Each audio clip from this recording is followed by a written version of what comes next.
And I think it will also create more related industries next to it, as those people who are in accounting can use those skills to maybe do other newer, better, higher paying things. But there is a retraining period and there's a pain period in between. So you always want to stay fresh, you always want to stay forward looking, you always want to stay learning in learning mode. One of the biggest problems I think I have with the educational system is that when people graduate college, they stop learning, or they think they should stop learning. They've just been, it's not their fault, it's just they've been told every year, every month, read this, do this homework, do that subject, now cover this, and they've been given huge swaths of free time.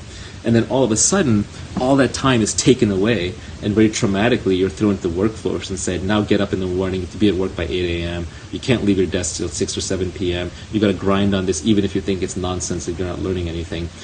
So then the work environment spends a lot of time beating your level of learning out of you. And not that you ever had the level of learning, because in school it was an autopilot.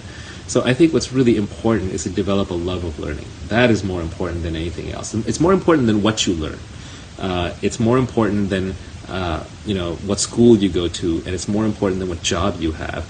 Keeping your intellectual curiosity alive is really important.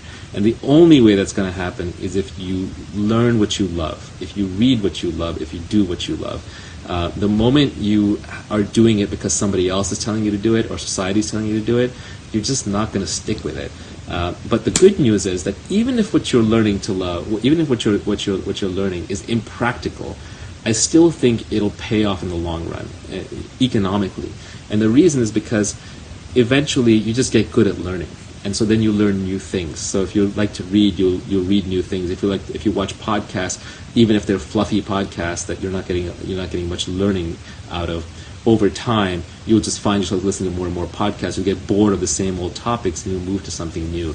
So just keeping that intellectual curiosity alive is far more important for your economic and intellectual well-being than it is to learn something that you frankly don't want to learn. If you're struggling through a subject, and unless you need it for graduation, drop it.